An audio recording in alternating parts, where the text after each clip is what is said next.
So this is another thing. My familiarity, I've never been to Hawaii. My connection, my familiarity was initially when I was doing my education activism work. I knew a woman who is a teacher in Hawaii. She was not indigenous, but very active there around supporting public education. And so I had gotten to know her, and then she was also supportive of indigenous rights and was involved in the struggle against the 30-meter telescope on Mauna Kea. And there was a lot of protests there. And so she was an ally in protesting that, which is militarized infrastructure. I mean, I think most of us think of astronomy and we think about just like pretty pictures from outer space or, these nice photos that come back. But really the telescope industry is a lot about the military side of things. So I was paying attention to Hawaii somewhat because of her, because Hawaii was also being targeted for competency-based education. And I would say this is something I want to talk a little bit more about with Leo and Jason. But competency-based education, Michael Levin, when he talks about embryology and morphogenesis and cell division and cell differentiation and how cells problem solve, he talks about competencies, the cell competencies. And so I guess actually I have this up at the top, but I believe that competency-based education, our digital twins with the competencies, is related to that. Is if we were a cell in a team, which is a tissue, which is doing some problem-solving behavior, that the competencies are how we're tracked in terms of putting together the right team for the right problem.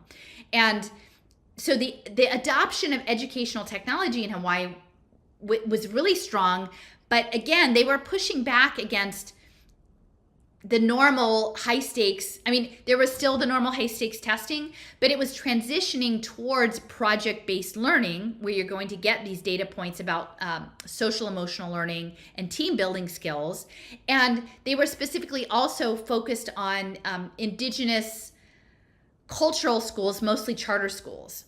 And I'd seen this in other areas where they were developing specific charter schools to have culturally responsive curriculum for indigenous communities, which on the one hand is important, right? To me, it feels like the solution. If you've got the polarity of semi-syn-bio human computation where we're actually falling into the matrix, and then we have right relationships being respectful relative to the planet for the 7 generations, like, yeah, I would lean more this way at this point, right?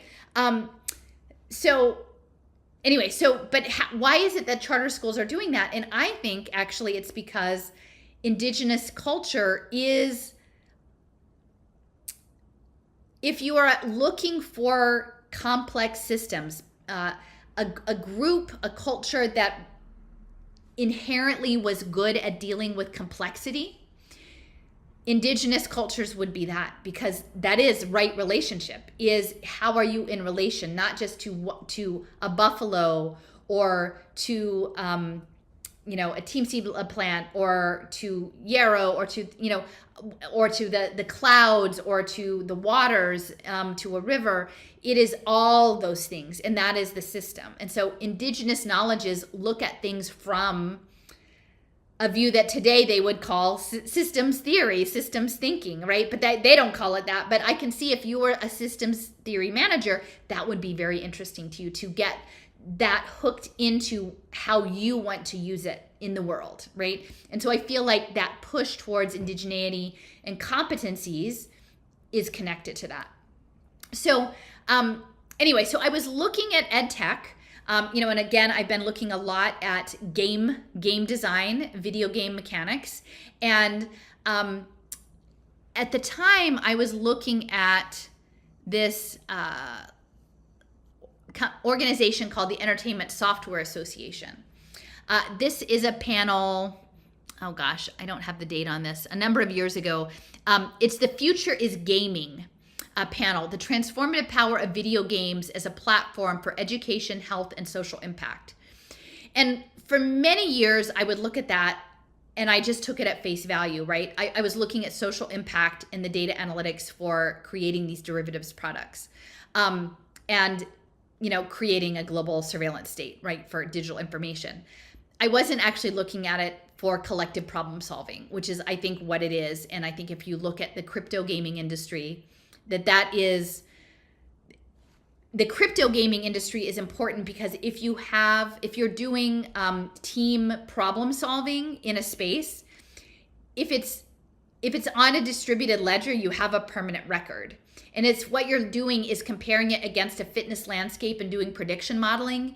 You want the game and the choice architecture to happen in a place that can be held as a permanent record that then you can do long-term AI computation on, modeling to make your prediction for the next crisis, problem, whatever you're doing. You'll want a record of all of the rounds of the game to make prediction modeling and see the patterns that would not be visible otherwise.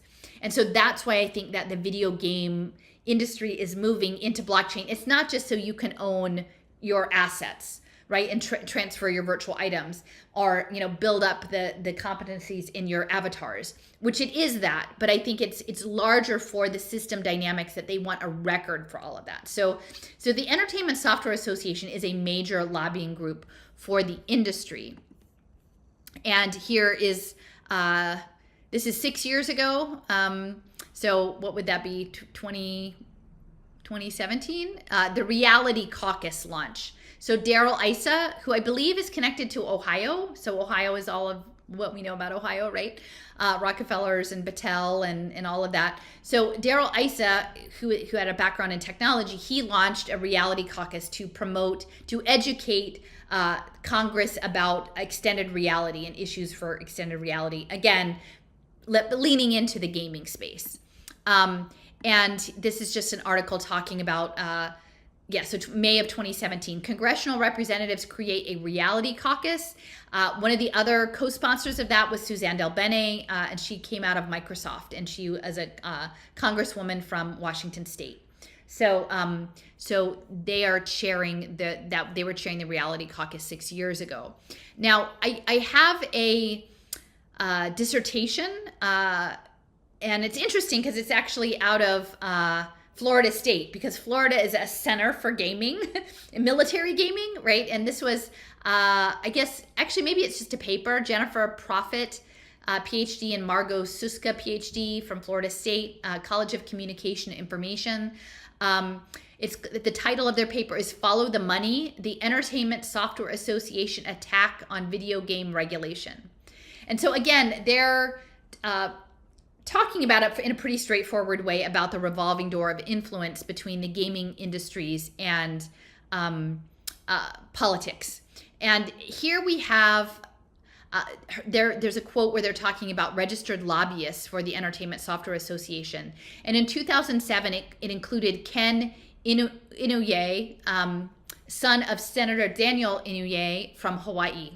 And Ken Inouye, the son, has worked on behalf of News Corp and the Motion Picture Association of America. And then again, here they're saying that even legislators can be commodified by industry. And so that connection between the Entertainment Software Association and Ken Inouye and Hawaii is important. And here Ken's LinkedIn. It's pretty fragmented. He's listed as Senior Director of Government Affairs at Entertainment Software Association based in Washington. Evidently his education, he got his undergraduate at George Washington University. So that's all that's on his LinkedIn. But so here's his dad, and Daniel Inouye, and he sponsored 2,100 bills and co-sponsored 6,200. So he was very prodigious in his policy making. I think he's since passed, but 8,400 different pieces of legislation. And what kinds of things was he involved with? He had a very long career in Congress. He went back to Johnson and Great Society. So we know Great Society, I think, was set up for social programming, right? The social infrastructure, social computation that we're seeing laid out. He was ex officio in these different subcommittees, space, aeronautics, and related agencies. So that'll relate to the telescopes. Surface transportation and merchant marine infrastructure. And again, all of that was like I don't know exactly when he left. So that's stuff that's being automated. Science, technology, and innovation, ocean, atmospheres, fishery, and coast guard, aviation, safety, and security, and the defense subcommittee, right? So highly militarized. Space, innovation, oceans, security, and defense. Those were all things that he was working on. And so once we understand that the gaming industry, the video gaming industry, is about prediction modeling, and it is a militarized infrastructure, that's important because that's being melded not only into educational technology, but as educational technology becomes centered around, group problem solving and lifelong learning, right? Like we'll never get off the ledger. We're all going to be involved in ongoing problem solving. That crypto model that's informing the prediction modeling is going to be moving forward in the game. I believe it's important that we understand it as a military game, and that 5th generation warfare is a struggle for consciousness and the mind and narrative and story. So not to say that they're not going to still have bombs and nuclear missiles and threaten people, because that they need people to feel physically threatened. But I believe the more important target is for consciousness, right? And again, that's where we're seeing the balance between indigenous worldview of animist and shared consciousness, and an imperial worldview, which is empire and colonies, and ultimately the colony that they want to pull us into is a eusociality, a colony of social insects, where we're governed by circuitry, right? Even within our bodies, governed by circuitry that's no longer in our own control, because we are electrical, right? We're already electrical, but with these other intervention by outside circuitry, and then our social transactions will be guided by circuitry. So here, I just want to mention the Lahaina in Maui, that it was listed as a sacred site. Its significance, it says, in native Hawaiian tradition, Moku'ula is the home of the lizard goddess Kihawahine, and the former home and burial ground of Hawaiian royalty, right? So that's very symbolic. The destruction of that area is very symbolic. It says the site is part of a larger sacred geography relating to oral history. Moku'ula was home to the high chiefs of Maui from the 16th to the 18th centuries, and the kings of the United Hawaiian Islands in the 19th century, when Lahaina was the capital of the Hawaiian Kingdom. So it's a very important, culturally significant area. And again, centering on this, again, it's problem, reaction, solution. There's a lot of conversation around housing, the housing crisis, and the ability of people to rebuild, because it's one of the most expensive places in the U.S. Like the median home price is $1.7 million, and in this area it was even higher. And then a lot of indigenous people, their homes had been passed down from generation to generation, and they may or may not have been insured. So at that level. So there's a lot of questions about what happens next and this land grab. And that's all very appropriate, but I would just say the housing crisis is a focus of impact finance and pay for success. Affordable housing and workforce housing is a metric. And again, it's going to be framed as social well-being. And so that housing that's going to be able to be built to capture the data, real-time data flows for the financial deals will be smart housing. And then that will be, you living in the outside in robot. So that housing, that's part of the housing thing. The other pieces, I've seen some narratives around, there were offers of some financial assistance, which were very modest given the scale of the impact. And the people, who were displaced, especially when compared to the money that's been flowing into Ukraine, for example. And so that was being used to, again, reinforce the sort of ongoing persecution of indigenous Native peoples in that way. And yes, I believe that is happening, But the thing I would say I want people to be aware of is that I believe that a tremendous resource that is seeking to be mined for this complex systems emergence is indigenous worldview, right? And so they want to actually uplift the narrative around indigenous sovereignty. And again, that's an interesting word. Like, who came up with the word of indigenous sovereignty? Because sovereignty is also connected to this whole agent program, right? And the Web3 structure. So the sovereignty issues, yeah, like it goes way back in terms of, I know Stephen Newcomb has done his important work around U.S. property law is embedded in Native American law because it was all indigenous land before anyone else came here. So they're integrated. But I would just be mindful that the polarity is what drives it's always problem, reaction, solution. So it could very well be that indigenous communities are being set up several moves down the way for smart social impact housing, where they would then be under a digital surveillance regime, and the system would get what it most wants, which is having those communities within a digital panopticon to harvest and domesticate that perspective in extended reality. And so I would just say be mindful of how the problems are made to drive the narrative forward into the solution that is desired, because indigeneity has always been the target.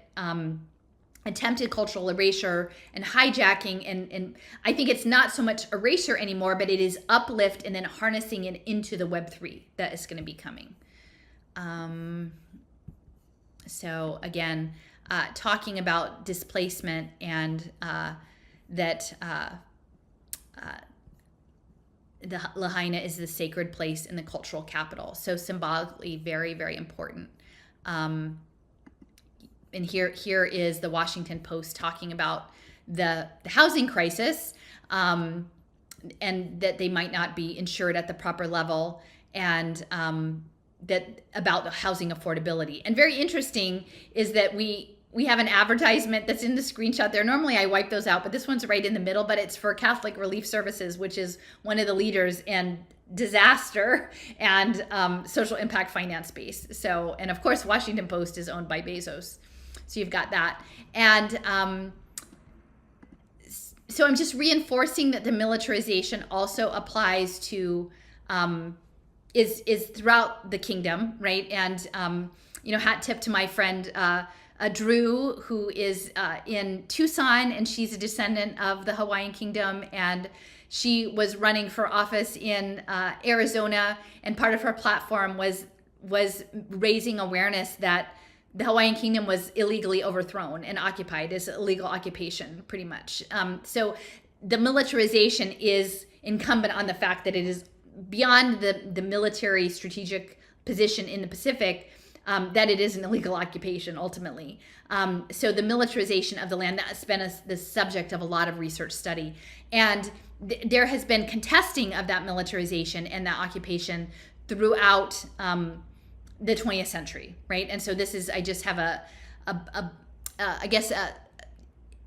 part of their website that's devoted to Hawaii and Hawaiian activism movements from 1960 to 2010. So there is that resistance. Here is another paper, The Militarizing of Hawaii, Occupation, Accommodation, and Resistance by Kyle Kajihiro. And here, it looks like the Mauna Kea. I hadn't really paid attention lately to where things were.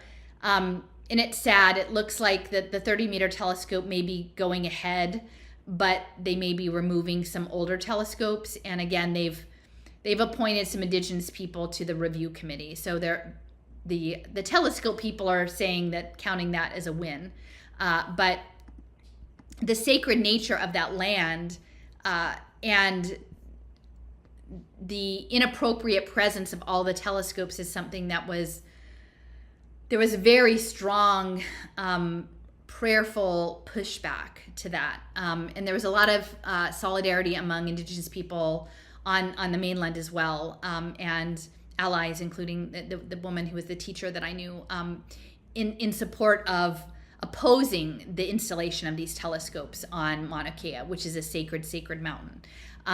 So to me, this is the thing that we need to remember about what's coming with the smart city in Maui, is this history.